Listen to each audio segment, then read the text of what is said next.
Hi, it's Mrs. Mallet, and today we're going to talk about how do operations with decimals. So what we're going to first learn to do is to add and subtract with decimals. So the key to adding and subtracting decimals is you want to make sure that the decimal are lined up with respect to where your decimal is. So let's say, for example, I have 4.3726, and I'm going to add that to 5.39.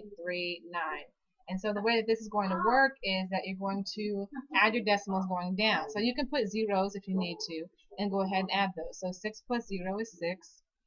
Here 2 plus 0 is 2. 7 plus 9 is 16. Of course you're going to carry your 1. 3 plus 3 is 6, and 6 plus 1 is 7. Now see, here you have to make sure you line up where your decimals are. So bring your decimal down. And then you're going to add. So 4 plus 5 is 9.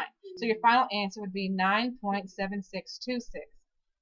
Same rule applies if you're going to subtract. So let's say I wanted to subtract 26.014, and I'm subtracting 7.8 from that. Okay, now notice I have less amount of decimals in the bottom than I do on the top, but you can bring out zeros here if you need to.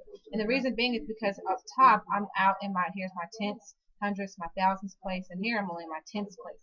So you have to bring out zeros if you need them as a placeholder. And once again, now if I'm subtracting, I'll still go from right to left as I'm doing this. Make sure you want to line up your decimals, so bring your decimal down. Now let's subtract. 4 minus 0 is 4. 1 minus 0 is 1. Now you can't take 0 from 8, so obviously you need to group, make that 10, and this would be a 16, which is now a 15. Okay, so we've gotten 10 minus 2 is 10 minus 8 is 2, and then of course 15 minus 7 is 8, and then of course since we regrouped here, we have to regroup here, make that a 1, and so 1 minus 0 is 1. So our final answer is 18.214. Now let's talk about multiplying. So when you want to multiply with decimals, it's kind of a little bit different. Okay, so let's say I want to multiply 6.3 times 0.05. Okay, so the way that you want to do this is let's multiply. So with 3 times 5 is 15, and of course I'll carry my 1 here, and then 5 times 6 is 30, and 30 plus 1 is 31. Now how do you know how many decimal spaces to go over? Count how many spaces past a decimal you are on both of these. Here I'm 2 decimal spaces, and right here I'm 1 decimal space. So together that's 3 decimal spaces that you are with respect to the decimal. So if I'm at the end here and I need to move 3 decimal spaces to the right, that's going to put my decimal being right here. So my final answer will be 0.315. So let's try another one that kind of does the same thing. Okay, let's do this one. I've got 3.25. I'm going to multiply that times 70. Okay, well obviously anything times 0 is 0. So 5 times 0 is 0, 2 times 0 is 0, 3 times 0 is 0. So you got zeros up top.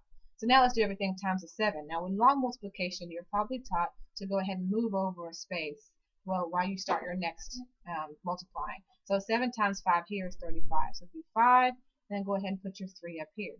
7 times 2 is 14, and 14 plus 3 is 17. So we put my 7 here and my 1 here. And then 7 times 3 is 21, and 21 plus 1 is 22. And of course, with long multiplication, you go ahead and add these up, and you've got 2, 2, 7, 5, and then bring down your 0 here. Now, once again, how many decimal spaces am I away from the decimal? So, or how many spaces am I away from the decimal? Here is the only one, and I'm 2 spaces away. So that means here, my final answer, I need to move my decimal 2 spaces to the right. So that'd be 1, 2. So that put my final answer right here. So you get 227.5. So now let's try dividing. Let's try division. Okay, let's say I want to divide decimals together. So how am I going to go about doing that? Well, for example, let's say I want to divide, and hopefully you can read my handwriting here, but let's say I want to divide 9.46 by 0.04. Okay, so how do I go about doing this? Well, if you remember in long division, what's on the back end is going to go in front of the house. We used to call it house. My students today, they're like, House? What the heck is a house? I should call it a house, but your long division, that's a house to me. Anyway, and then the 9.46 will go on the inside of the house. Now, obviously, you can't long divide these. And I bet you're thinking, well, just put them in the calculator. Well, of course, we can always do that. We're not going to do that right now. We're going to learn to do it by hand. Otherwise, I wouldn't be making this video. So, anyway, we want to make sure that as we were dividing, we need to move our decimal point over here on the left to where we get a whole number. So how many spaces we need to until we get a whole number. So for example, I can't move it here because then that'd be 0.4. But if I move it here, I will get 4. Okay, so I need to move it here 2 spaces. So I need to move it right there. So now I rewrite it, it will be 4. Now what you do with the golden rule of math, what you do on one side, you have to do on the other side. Since I moved it 2 spaces here, I have to move it 2 spaces here as well. So that I put that being moved here. So now I'm dividing into 946. Okay, so now I'm dividing 4 into 946. And so now I'm going to move it down a little bit. So now we're going to go ahead and divide. So 4 times what can go into 9 without going over? And obviously it's going to be 2. I'll put my 2 here. 2 times 4 is 8. And of course I'm subtracting that, which will be 1. And then I bring down my 4. And then 4 can go into 14. How many times without going over? And of course it's 3.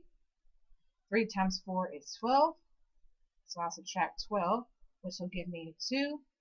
And then I'll bring down here my 6. Which I'm having problems with my arrow, but and I'll bring down my 6 to get 26. Now last but not least, 4 can go into 26 how many times without going over? And of course that's going to be a 6 here. And then 6 times 4 is 24. And when you subtract those, you get 2. Now, in this case, we're kind of not really done because we have a 2 down here and we need to do something with it. So now what do I need to do? Well, now we bring our decimal out. I know we already moved it, but we got to keep going until we can't keep going anymore or until we notice it's repeated decimal. So now what I need to bring a decimal out, and when I bring a decimal out, now I start adding in the opposite direction. So now I bring a 0 out for the 10th place. And now that since I have my 2 down here, I can bring down that 0. Well, 4 can go into 20, and I want to put my decimal up right here. 4 can go into 20 5 times. And of course, when you multiply those, 5 times 4 is 20, and they even up, canceling out. So in dividing this, I find that my final answer is going to be 236.5. So when it comes to dealing with decimals, you want to make sure that you move, especially with dividing, you want to move the decimal over to where you get a whole number. Now what you do on one side, you have to make sure that you do on the complete other side. With multiplying, as we learned, make sure that you long multiply however you need to, and then count how many number of spaces you are away from that decimal on however many numbers have decimals in them. And in some cases, you have to add them up. So if I'm 2 spaces way up top and 1 space way on the bottom, then that means I need to move my decimal over 3 spaces. When it comes to adding and subtracting, make sure that you line them up and always bring down your decimal no matter what.